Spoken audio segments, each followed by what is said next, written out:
ఇవాళ మనకి ఇంత పబ్లిక్ సపోర్ట్ ఉన్నది, వీళ్ళందరూ మన వెనకాల నుంచున్నారు. మనం గొంతు పెంచినందువల్ల, మనం నిజం చెప్పినందువల్ల మన వెనకాలకు వచ్చారు. వీళ్ళందరి సపోర్ట్ తోటినే, వీళ్ళందరి దన్నుతోనే మన న్యాయం మనం సాధించుకుందాం. మన న్యాయం కేవలం ఇక్కడ బిల్డింగ్ నిలబెట్టుకోవటమే కాదు, ఈ బిల్డింగ్ కి ఏ విధమైన అవాంతరాలు రాకూడదు.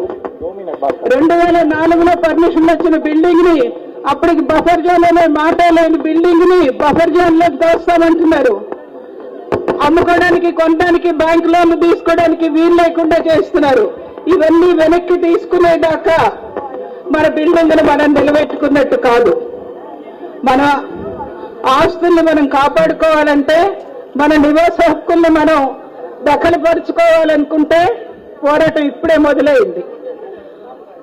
అయిపోయిందని కానీ, ఇంతటితో వదిలేస్తున్నామని కానీ ఎవరు అనుకోకండి. ఈ ప్రజాధనం మనకు చాలదు.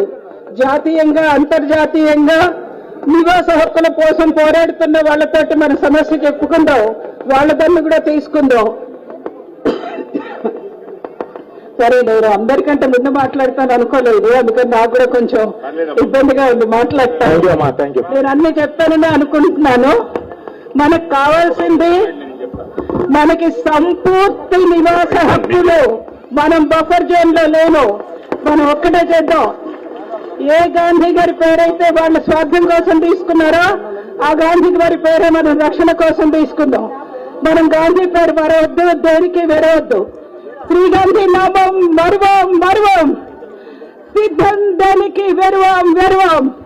We want justice. We want justice. Justice. Justice. आवाज दो, हमें एक है, आवाज दो, हमें एक है. Thank you.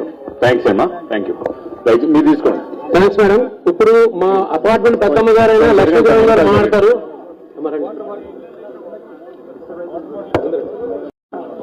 కాదు, మాట్లాడిన వాళ్ళు ఎన్నికలు పోనీ.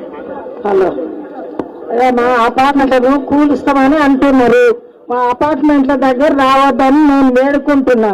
ఇన్ని సంవత్సరాల నుంచి, 2.5 సంవత్సరాల నుంచి వస్తే నువ్వు మా దగ్గర రాలేదు, మేము నీ దగ్గర రాలేదు. మాకేమైనా సహాయం చేయాలని మేము అడగలేదు. నీవు ఇచ్చిన మాట తప్పుతుంది కదా అని కూడా మేము అడగలేదు. మా అపార్ట్మెంట్ల దగ్గర నువ్వు రాక అని చెప్తున్నాము. కేసీఆర్ గారు 10 సంవత్సరాల నుంచి రాజ్యమేమి ఒక్కనాడు మమ్మల్ని కష్టపెట్టలేదు. మాకు తాగడానికి నీళ్లు లేవంటే ఇమ్మీడియట్గా నీళ్లు పెట్టించిండు. ఆయన నువ్వో మాట్లాడతావు. నువ్వు ఇటువంటి ధర్మం మంచిది కాదయా. ఇది రాజధర్మం కాదు, రౌడీ ధర్మం అనే చెప్తున్నా నేనైతే. నువ్వు మా జోన్లోకి రావద్దు. మాకు మూసీ నది దగ్గర ఉంది అని చెప్తున్నావంట. మూసీ నది మాకు దగ్గర ఉంటే నీతో వచ్చి ఫిర్యాదు చేయలేదు మీరు. అయ్యా మాకు ఉపకారం చేయాలి. అపకారం అయితే చెయ్యకయా, ఉపకారం చేయకుండా పోతే కానీ అపకారం చెయ్యకు. మా దగ్గర నువ్వు రాకు. సంపదగిన ఎట్టు శత్రువు తన చేతకి చిక్కమేని కీడు చేయరాదు, పొసగమేలు చేసి పొమ్మనుట చాలు అంటారు. అటువంటి శత్రుత్వం కూడా నీకు మాకు ఏం లేదు. మా బిల్డింగ్లలో ఎవరిని దగ్గర రాలేదు. అందుకొరకు మా దగ్గర నువ్వు రాకు అని కోరుకుంటున్నాయా. నేను ఏం చెప్పాలో నాకు తెలియదు.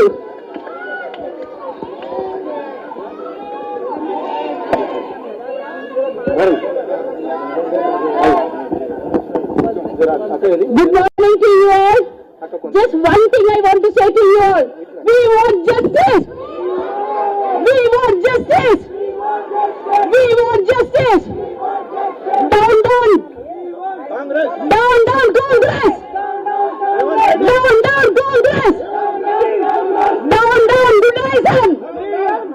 Down, down, Buddhism. Down, down, Buddhism. Good morning to you all. I am Lieutenant Colonel, retired from Indian Army, with 25 years of service and with 3 years of my training. Even my husband is a retired major. Here we have come together because only one thing, unity is strength.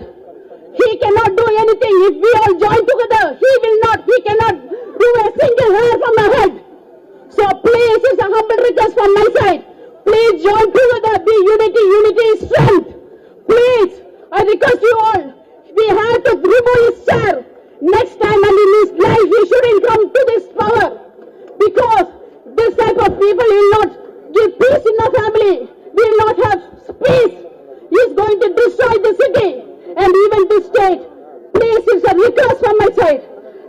say to you, since I am from army background, here we have people from Kashmir to Kanyakumari, and we is a mini India. We are the children of India, our motherland. Nobody has the right to remove us from our home. Please, I request you all to be together. And we have struggled throughout our life for our country. We were in the field. We have fought for the Kargil. During the Kargil war, we are in the front line. We have struggled our life. Without our family life, we have struggled. Now is the time for us to join together. Whoever may be, it can be a civilian, it can be from the defense, it can be from the state government or from the central government or from any of the, even from the IT section. You don't think the caste, religion, creed, anything. We are one. We should be one and fight for our right. It is a fundamental right. We have to be strong enough to face every difficulty.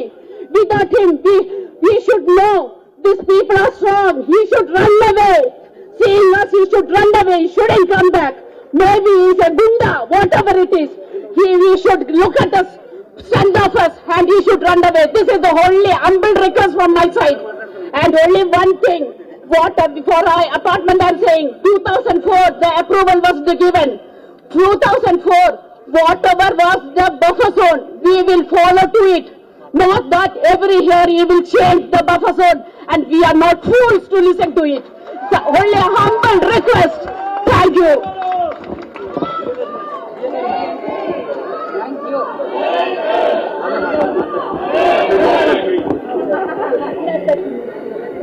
వేదికను అలంకరించినటువంటి పెద్దలు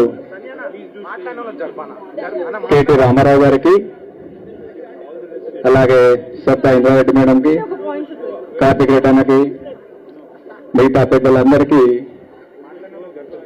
మా బాల వినడానికి వచ్చిన పెద్దలందరికీ స్వాగతం, సుస్వాగతం. బహుశా ఇప్పటి వరకు మేము ఎక్కడ ఏం మాట్లాడలేదు, బట్ ఇప్పుడు మాట్లాడాల్సిన అవసరం వచ్చింది కాబట్టి ఇంకా మౌనంగా ఉండటంలో మీనింగ్ లేదు. మేము 2014లో పర్మిషన్ తీసుకొని ఈ బిల్డింగ్ కన్స్ట్రక్షన్ చేయడం జరిగింది. అప్పుడు కూడా కాంగ్రెస్ గవర్నమెంటే ఉంది.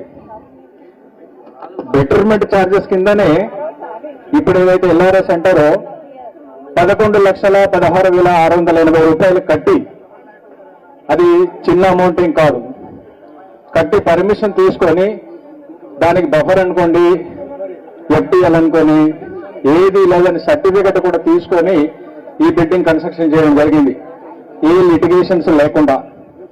బట్ ఇప్పుడు వచ్చిన గవర్నమెంట్ ఏంటంటే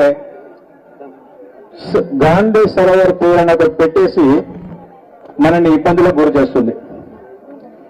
గాంధీ సరోవర్ కట్టుకోవాలనుకుంటే ఈ 450 ఇళ్లు కూర్చాల్సిన అవసరం లేదు.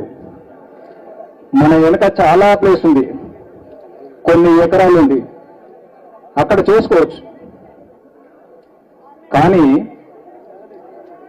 ప్రభుత్వం ఎప్పుడైనా అక్విజిషన్ ఎలా చేస్తుందంటే ఒక స్కూల్కో, ఒక హాస్పిటల్కో, రోడ్ వైడింగ్కో, ఏదైనా పబ్లిక్ అవసరాలను బట్టి అక్విజిషన్ చేస్తుంది. బట్ మన దౌర్భాగ్యమా ఏంటో అర్థం కావట్లేదు. దీన్ని టూరిజం డెవలప్మెంట్ కోసం తీసుకుంటామని చెప్తారు. టూరిజం డెవలప్ చేయాలనుకుంటే ఇప్పుడు ఏదైతే రేవంత్ రెడ్డి గారు చెప్పినట్టు 4th సిటీ అని చెప్తున్నారు. అక్కడ కట్టుకో 200 ఎకరాలు కాకపోతే 600 ఎకరాలు కట్టుకో, మాకు ఇబ్బంది లేదు. ఇప్పుడు ప్రైమ్ మినిస్టర్ గారు కట్టారు అహ్మదాబాద్ దగ్గర 300 కిలోమీటర్ల దూరంలో బ్రహ్మాండంగా కట్టారు. ఆయన ఎవరి ఇల్లు కోల్చకుండానే కట్టుకున్నారు. మనల్ని కూడా వదిలిపెట్టండి. మేము ఇల్లీగల్ కన్స్ట్రక్షన్ కాదు, 100% మీ గవర్నమెంటే ఇచ్చింది. కాంగ్రెస్ గవర్నమెంట్ ఉన్నప్పుడే పర్మిషన్ ఇచ్చింది మాకు కట్టుకోమని. బీఆర్ఎస్ గవర్నమెంట్ ఉన్నప్పుడు కూడా ఎప్పుడు మమ్మల్ని ఇబ్బంది పెట్టలేదు. అదే సుధీర్ రెడ్డి గారు మన దగ్గర, నేను 2 సార్లు సుధీర్ రెడ్డి గారి దగ్గరికి వెళ్తే ఆయన పర్సనల్ గా ఇక్కడికి వచ్చి మూసీని మొత్తం క్లీన్ చేసేసి మాకు దోమల మెడ నుంచి రక్షించిన ఘనత బీఆర్ఎస్ గవర్నమెంట్ ఇది. మాకు నీళ్ళకి ఇబ్బంది అవుతుందని చెప్పేసి చెప్తే వారం లోపల మా పైప్ లైన్ వేసేసి కనెక్షన్ ఇచ్చిన ఘనత బీఆర్ఎస్ గవర్నమెంట్ ఇది. నేను సవితా మేడం గారి దగ్గరికి ఒక్కరోజు వెళ్ళాను.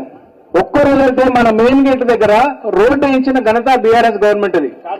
బట్ ఈ రోజు పరిస్థితి ఎలా అయిపోయిందంటే మేము కన్స్ట్రక్షన్ మా వల్ల కాదు, కానీ ఉన్నది కూలగొట్టి రాజ్యం వెళ్తాం. ఇది పరిస్థితి, కాంగ్రెస్ గవర్నమెంట్ పరిస్థితి. మాకు ఈ దౌర్భాగ్య పరిస్థితి నుంచి విముక్తి కల్పించవలసిందిగా ఈ సభాముఖంగా ఈ వేదిక మీద ఇచ్చిన పెద్దలందరినీ కోరుతున్నాను. Thank you.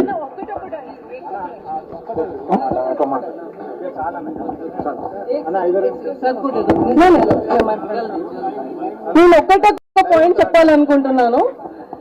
రేవంత్ రెడ్డి, మీరు మా అపార్ట్మెంట్ కలిగి వచ్చారు, మీ పతనం స్టార్ట్. మా కేటీఆర్ అన్న వచ్చాడు, మా ఇల్లు start down. మీ పతనానికి ఫస్ట్ స్టెప్ చూసుకో. ఇంకా ఈరోజు మధుపార్ బీచ్ అపార్ట్మెంట్ వాసుల దగ్గరికి ఉన్నటువంటి ఇష్యూ గురించి